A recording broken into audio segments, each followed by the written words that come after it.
Parlez les beurrecs, j'espère que vous allez tous très bien. Voilà, on vient de battre le record, c'est la 4e vidéo de la journée après le dispositif du Tour de France et le JT des 8e de finale de l'Euro. On place au débrief avec le début de notre intégrale à partir des quarts de finale du débrief entre la Suisse et l'Espagne. Donc un match assez intéressant, même si on s'est emmerdé, excusez-moi du mot, les 3 quarts du match. Allez, on découvre tout de suite le programme. En premier, les compositions d'équipe. En deuxième, l'analyse. 3, le résumé. 4, les tops et les flops. C'est comme d'habitude. Et c'est parti!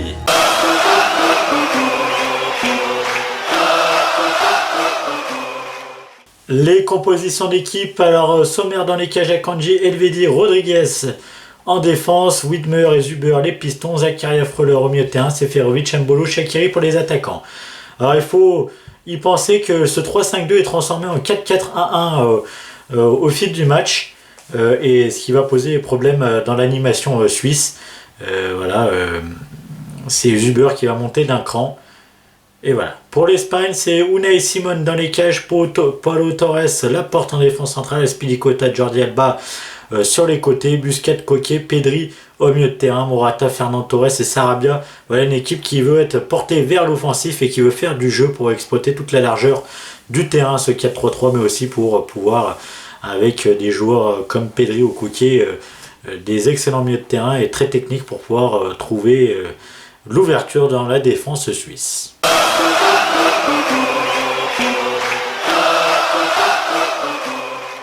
Donc on va faire notre point historique. Je suis remonté que jusqu'en 94. Donc à chaque fois, il y a eu depuis 94 4 rencontres avant celle-ci. Un 8e de finale de Coupe du Monde remporté par les Espagnols 3-0 du côté de Washington aux États-Unis. Coupe du Monde en 2010 en Afrique du Sud où c'est les Suisses qui ont gagné 1-0 en phase de groupe à Durban en Afrique du Sud. Et autrement, on est à l'avantage des Espagnols en Nation League en 2020 à Madrid avec une victoire 1-0 de l'Espagne et un 1-1 à Bâle au match retour. Là, ça a tourné du côté espagnol. Donc les amis, on va analyser ça chronologiquement. Donc ça va être rapide puisque pendant les 3 quarts du match, on s'est vraiment embêté. Il a fallu attendre le dernier quart d'heure du temps réglementaire pour avoir un peu d'animation.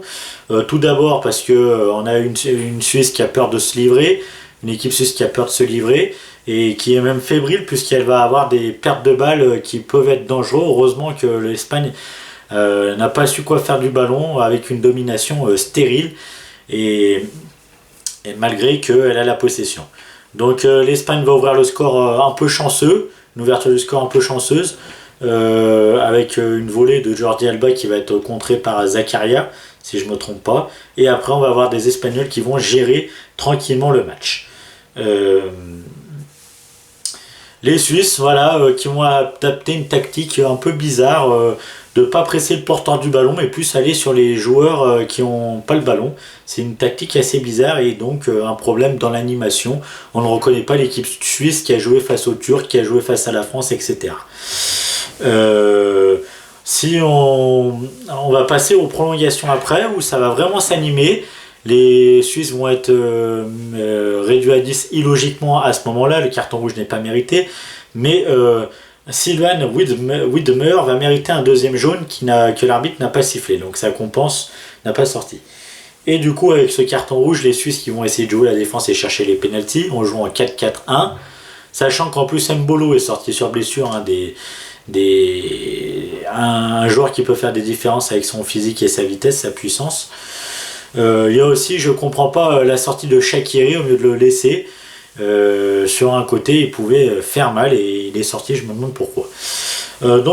Prolongation, les Espagnols prennent le jeu à leur compte puisqu'ils sont à 11 contre 10. Ils vont avoir beaucoup d'occasions, même trop d'occasions ratées. C'est un manque d'efficacité totale. Il aurait pu avoir 2, 3, 4 buts, j'exagère peut-être, mais voilà, malgré des bonnes combinaisons en face offensif. Voilà, donc on peut s'attarder maintenant sur les statistiques. de ce match, très embêtant, comme je l'ai dit, sans intensité, sans rythme, manque de vitesse, etc. jusqu'aux 10 dernières minutes.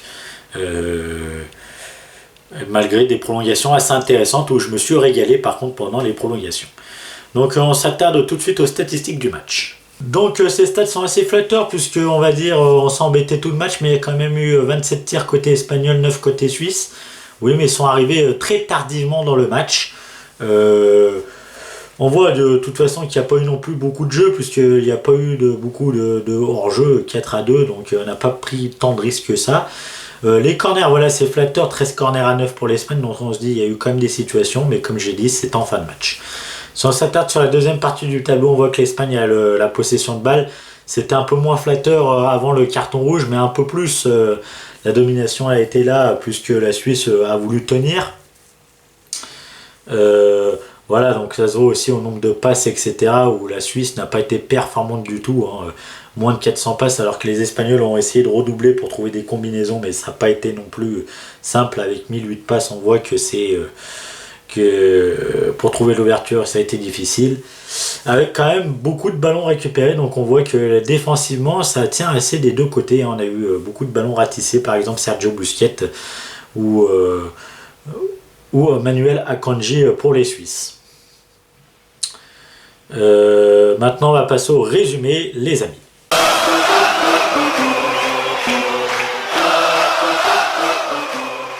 8e minute, le corner est frappé de manière sortante par Coquet vers Jordi Alba à l'entrée de la surface. Le joueur du Barça, bien sur son appui, décroche une reprise puissante en demi-volée. Sur la trajectoire, Zakaria dévie malencontreusement le ballon qui va tromper Sommer. Impuissant sur la droite, 1-0 pour l'Espagne. 68e minute, sur un petit ballon aérien à l'entrée de la surface. Sur la droite, Laporte et Pau Torres se gênent, le français faisant rebondir la sphère. Le franco-espagnol du coup. Sur son coéquipier, à l'affût, Freuler en profite et centre pour Shaqiri qui seul face à Simon ne gâche pas l'offrande et relance complètement le suspense dans ce quart de finale. On va se diriger vers les tirs au but où Sergio Busquets va manquer d'entrer son penalty, c'est souvent les meilleurs qui ratent et balle, voilà. Mario Gavranovic transforme son penalty, on dit que c'est on pense que c'est lancé pour les Suisses. Dani Olmo va transformer, il va garder l'espoir pour l'Espagnol avant que Fabien Char manque son penalty et relance tout. Rodri manque le penalty lui aussi. On se dit bon bah là ils vont quand même pas manquer une deuxième chance les Suisses, mais si Manuel Akanji va rater son penalty, séance de tir au but complètement folle. Gérard Moreno transforme son penalty avant que Ruben Vargas le manque et Michael Oyarzabal transforme le penalty et envoie l'Espagne en demi-finale du championnat d'Europe des Nations.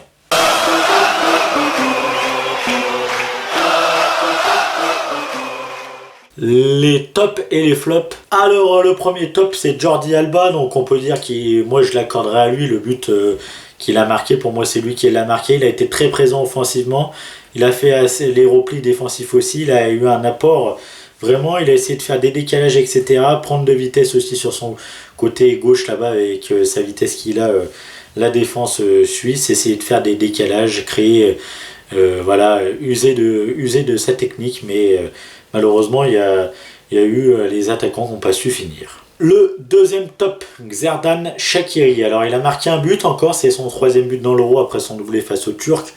Il a été très présent offensivement, c'est un des seuls qui a essayé de tenter quelque chose chez les Suisses, de trouver des décalages, de se projeter, etc.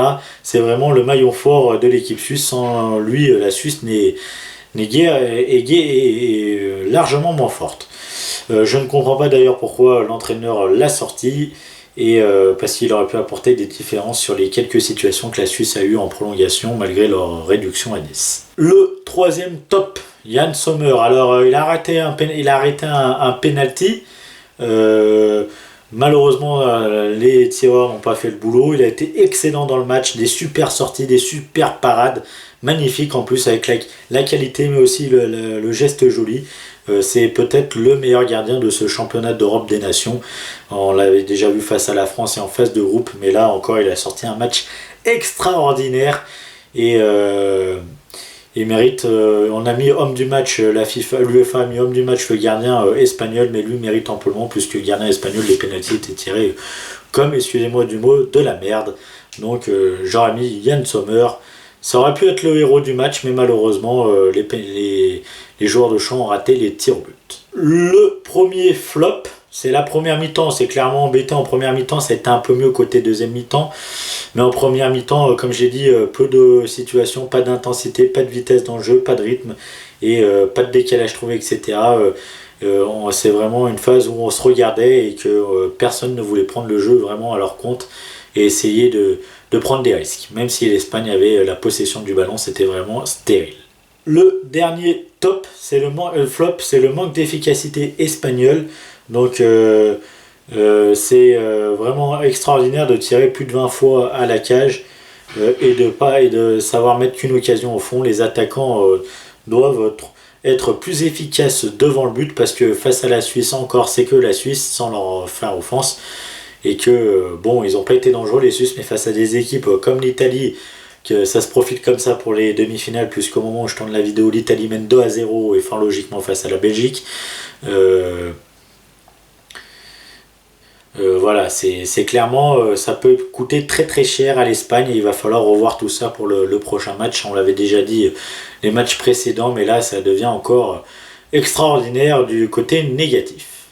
Voilà les amis, j'espère que la vidéo vous aura plu. Mettez un maximum de likes, abonnez-vous et commentez la vidéo et je vous dis Kishal Pali, à la prochaine, salut.